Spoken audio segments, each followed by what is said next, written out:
8টা পয়েন্টে অলরেডি পর্যাপ্ত সংখ্যক আইনশৃঙ্খলাকারী বাহিনী, আমাদের মানুষ সহ আমাদের প্রক্টোরাল টিম, আমাদের শিক্ষকরা এখানে উপস্থিত আছেন। তার সাথে যখন সংখ্যা বাড়ছে, এটা জানার কনসার্নটা আসার সাথে সাথে আমরা নতুন করে উদ্যোগ নিয়েছি। আপনাদের তথ্য আমাদের কাজে লাগছে, আমাদের নিজস্ব তথ্য আছে, সবাইকে নিয়েই সমস্যার সমাধান করার চেষ্টা করছি। সুতরাং দ্যার ইজ নো গ্যাপ। আপনার সাথে আমার কথায় কোনো পার্থক্য নেই।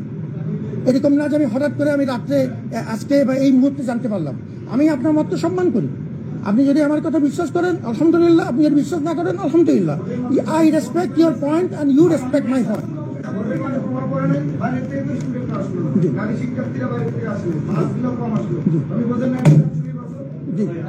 আপনি চুপচাপ বসে যান, চুপচাপ বসে যান। যেটা বলছি কোনো জায়গায় কোনো সময় শুনিনি আমরা কম আসা, কোনো সময় কথা আপনারটা আপনি বলেন, আপনারটা চিৎকার চেঁচামেচি কিচ্ছু হবে না। আমরা ছিলাম না। আমি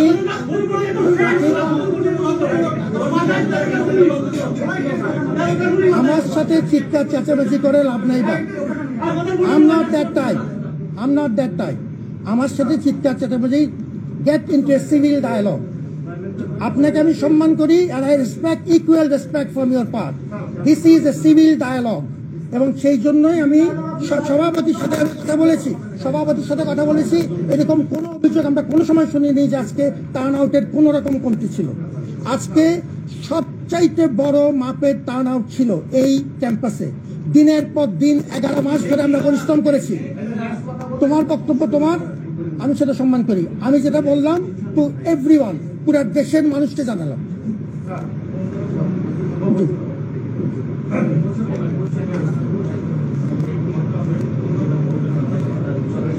আমি ধন্যবাদ জানিয়ে রাখি, এখনো ধন্যবাদ জানাই।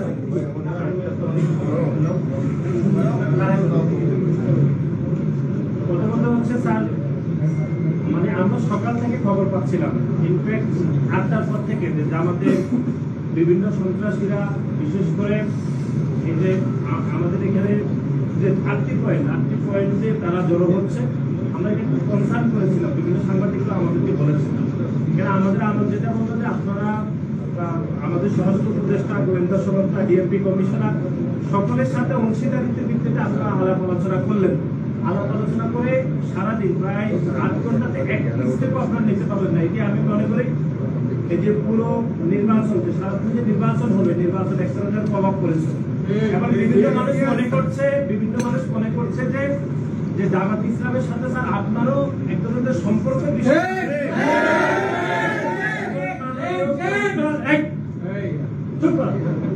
মাননীয় প্রফেসরের সাথে জামাতের এক ধরনের মানে বহুমাত্রিক সম্পর্কের বিষয়ে কথাবার্তা হচ্ছে। এগুলো বিশ্ববিদ্যালয়ের পরিবেশ, বিশ্ববিদ্যালয়ের শিক্ষকদের বিষয়ে আমাদের আস্থার পরিবেশ ব্যাপকভাবে বিনষ্ট হচ্ছে। কিন্তু সারাদিন চলে গেল, আপনারা কোনো ধরনের ব্যবস্থা নেন নাই বলে আমাদের মনে হয়েছে। এখন আপনি বললেন যে আপনি কনসার্ন ছিলেন, কিন্তু কোনো ধরনের আপনি কনক্লুশনে কিন্তু আসেনি। আমরা যেটি এখন মনে করি যে পুরো সারাদিন ধরে যে নির্বাচন হয়েছে, সেই নির্বাচনে জামাত ইসলামের যে সন্ত্রাসীরা বিশ্ববিদ্যালয়ের যে 8টি পয়েন্টে তারা অবস্থান করছে, এমনকি আমরা এমনও খবর পেয়েছি যারা অস্ত্রশস্ত্র নিয়ে অবস্থান করেছে। এই বিষয়ে আপনি কেন ব্যবস্থা গ্রহণ করেন নাই, আমরা সুনির্দিষ্টভাবে এই ব্যাখ্যাটি জানতে চাই। অন্য কোনো বিষয়ে আমরা জানতে চাই না। নির্বাচনে অনিয়ম, তারপরে হচ্ছে ডিএসসিতে 21 হলে অনেক অনিয়ম রয়েছে। আমরা 16টি অভিযোগ জমা দিয়েছি, সেগুলোর বিষয়ে আপনার সাথে কথা বলবো। নির্বাচন কমিশনের সাথে আমরা আলাদা করে কথা বলবো। আমরা শুধু আজকে একটা কনসার্নের বিষয়ে আসলাম, সেটি হচ্ছে জামাত বিশ্ববিদ্যালয়ের আশেপাশে যে 8টি পয়েন্টে সন্ত্রাসী কার্যক্রম করার প্রস্তুতি নিয়ে যাবতীয় মানুষকে ভয় দেখাচ্ছে, সেই বিষয়ে আপনি কি ব্যাখ্যা দিবেন, এটি আমরা জানতে চাই। ব্যবস্থা নিয়েছেন, আমি এই প্রশ্নের উত্তর আগে দিয়েছি, এখন আবার দিচ্ছি। চিৎকার দিয়ে নতুন কোনো কথা শোনা যাবে না। আমি যেটা বলবো সেটাই বলছি।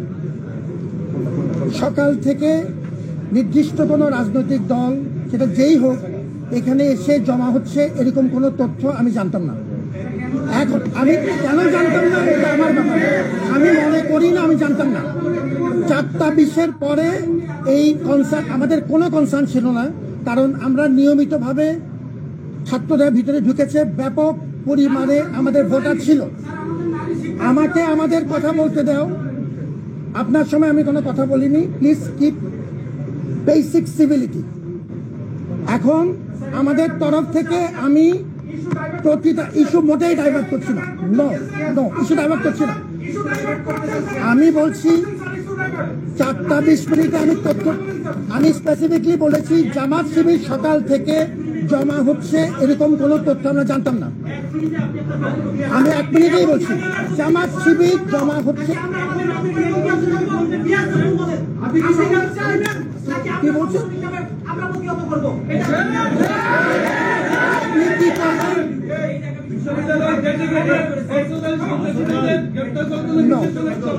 আমি জানতাম না, এখন 4:20 পরে কোনো কনসার্ন যদি হয়ে থাকে সেটা আমরা সাথে সাথে ব্যবস্থা নিচ্ছি। আজকে সারাদিন পুলিশ এখানে ছিল, পুলিশের নতুন প্লাটুন যোগ করা হয়েছে, সারাদিন র্যাব সোয়ার থেকে আরম্ভ করে প্রত্যেকটা স্টেপ নেওয়া হয়েছে। আপনার যে কথা যে কোনো স্টেপ নেওয়া হয়নি সেটি সম্পূর্ণ অসত্য।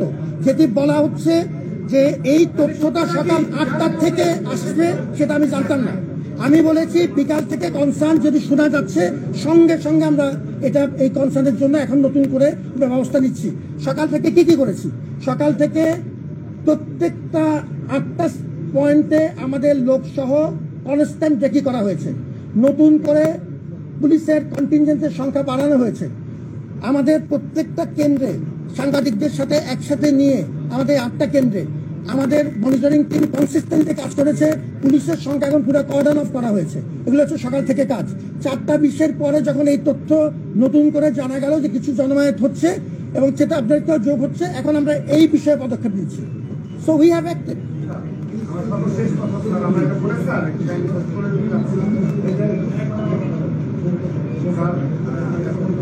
সর্বশেষ আমাদের একটি বক্তব্য এসেছে যেটি আমাদের সাধারণ সম্পাদক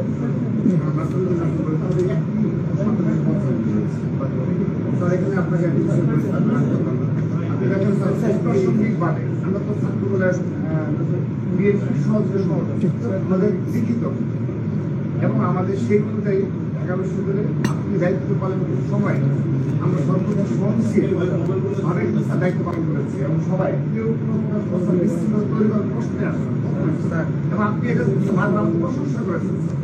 তো সর্বশেষ সময় স্যার আপনি দেখবেন সারা দেশে বিচ্ছিন্ন ঘটনা ঘটেছে, কিন্তু এই ঢাকা বিশ্ববিদ্যালয়ে বিএনপির নামে তারা তারেক রহমানের নামে বিনা কারণে তাদের সাথে কোনো সম্পৃক্ত করে নেই, তাদের জন্য বাজারে গালি দেওয়া হয়েছে। তো স্যার এই বিষয়ে স্যার আপনি কখনো কোনো বক্তব্য রাখেন না? স্যার ঠিক আছে, আপনাদের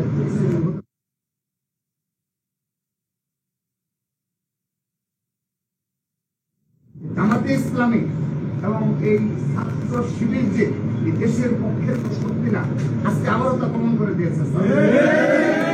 সাধারণ শিক্ষার্থীদের ভোট দিয়ে তারা ডাকসু নির্বাচন সম্পন্ন করবে, সেখানে তারা প্রতিটি গেটে সকাল থেকে তারা অবশ্যই ভিন্ন উদ্দেশ্য রয়েছে স্যার।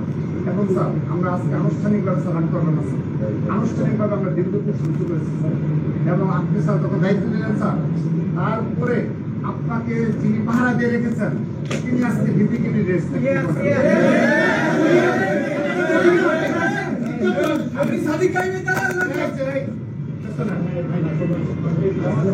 যিনি স্যার আমাদের বক্তব্য না স্যার, আপনাদের সোশ্যাল মিডিয়ায় সাধারণ শিক্ষার্থীরা এই ছবিগুলো সামনে নিয়ে এসেছে যে আপনি প্রথম বেশ কয়েকদিন যখন তার পরিচয় সম্পর্ক আমরা আমাদের অজানা ছিল, যখন পরিচয় প্রকাশ হয়ে গেল ঢাকা বিশ্ববিদ্যালয়ের সভাপতি ছিলেন, এরপর থেকে সে আপনার পেছনে যায়নি, অন্যভাবে আপনার আমরা সার্বিক প্রেক্ষাপটে এবং আজকের যে ঘটনা এটি স্যার আপনি যতই ব্যাখ্যা দেন স্যার আপনার অবশ্যই আপনার সম্মান রেখে স্যার আমরা দীর্ঘদিন রয়েছি। আগামীতে ইনশাআল্লাহ এই ঢাকা আমাদের যারা শিক্ষকদের সম্মান রেখে ছাত্রদের ক্যাম্পাসে রাজনীতি করবে, কিন্তু বাংলাদেশের সার্বভৌমত্বের প্রশ্নে, মুক্তিযুদ্ধের প্রশ্নে এবং এই ধরনের সন্ত্রাসী কর্মকাণ্ডের বিরুদ্ধে ছাত্রদল গতিতে যেভাবে রাজপথে ছিল, আমরা ঠিক এভাবেই আমাদের প্রতিবাদ অব্যাহত রাখবো। আনুষ্ঠানিকভাবে বলছি স্যার, ঢাকা বিশ্ববিদ্যালয়ের প্রশাসক যারা শীর্ষ পদে বসে রয়েছে তারা পুরোপুরি জামাতিকরণ হয়ে পড়েছে। জামাতের প্রতি দুর্বল এবং জামাতে ইসলামী দ্বারা নিয়ন্ত্রিত স্যার, আমরা এটা স্পষ্টভাবে আজকে আমাদের ব্যাখ্যা দিয়ে গেলাম যে ঢাকা বিশ্ববিদ্যালয়ের প্রশাসনের শীর্ষ ব্যক্তিরা জামাতে ইসলাম দ্বারা নিয়ন্ত্রিত এবং তাদের সাথে সরাসরি যোগসূত্র রয়েছে। আমি সর্বশেষ স্যার একটা প্রমাণ দিয়ে আমি আমার বক্তব্য শুরু করছি স্যার, সেটি হলো স্যার আজকে সর্বশেষ SM ফয়াল এগেইনস্টে যে মামলা করা হয়েছে স্যার, সেখানে ঢাকা বিশ্ববিদ্যালয়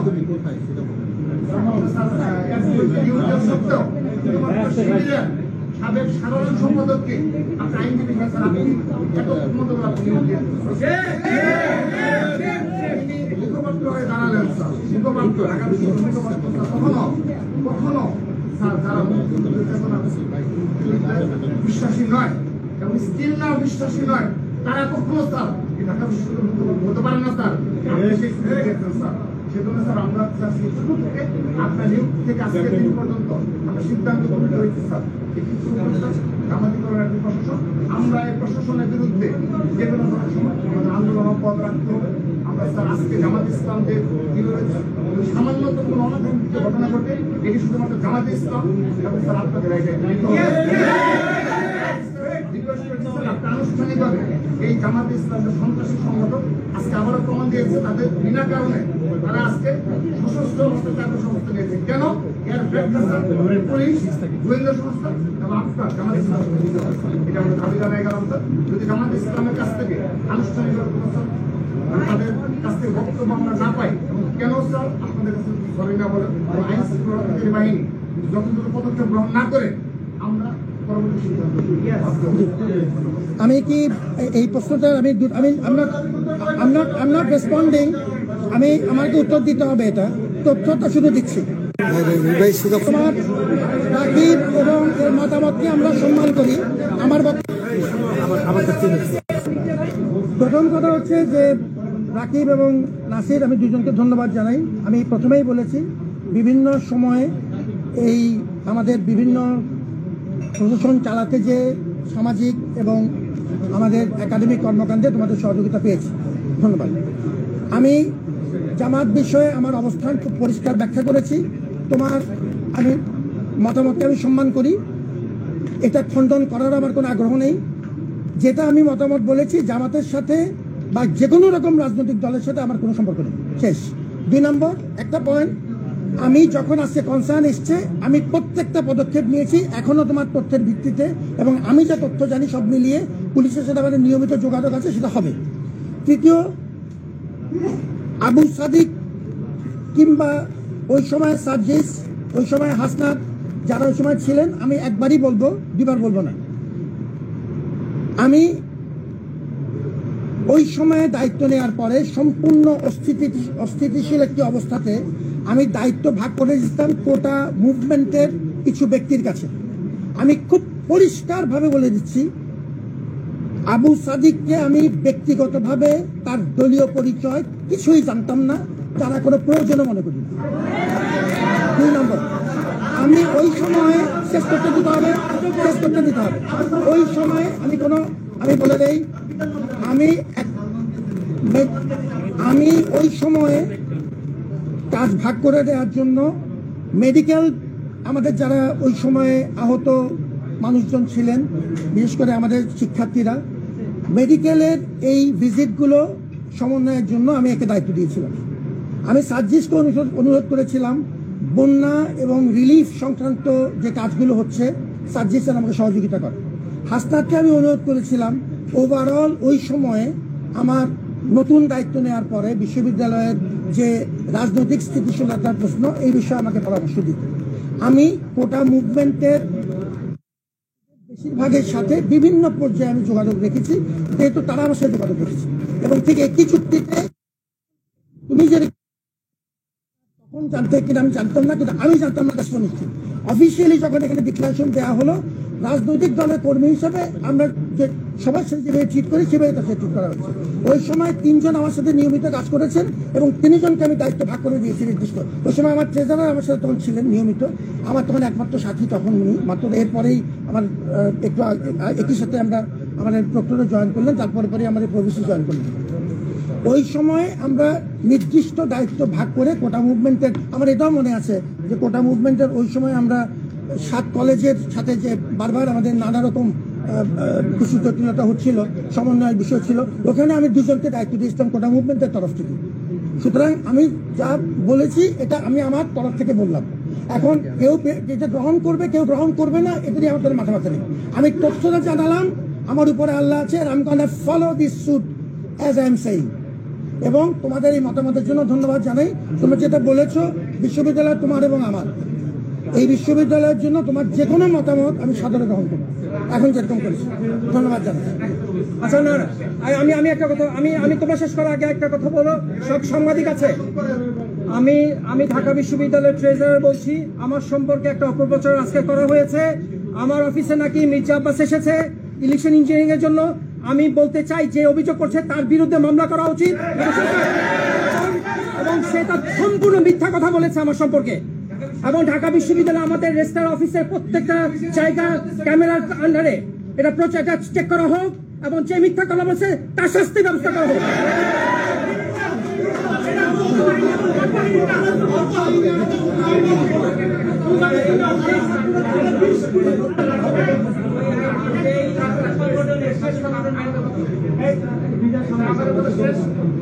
আপনি যে জামাত শিবিরের লোকজন সারাদিন আসছে, আপনি লক্ষ্য করেছেন, যেটি আমাদের আমাদের মনে হয় বিশ্বাস হয় না।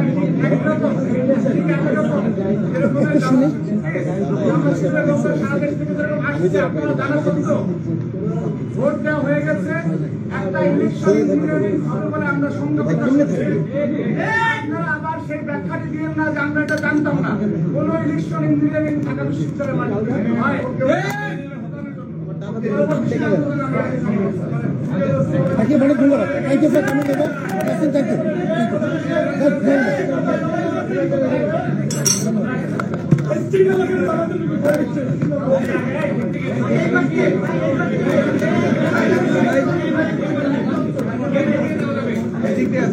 ওদিকে চলে যাও, তোমরা ওদিকে যাও, ওদিকে যাও।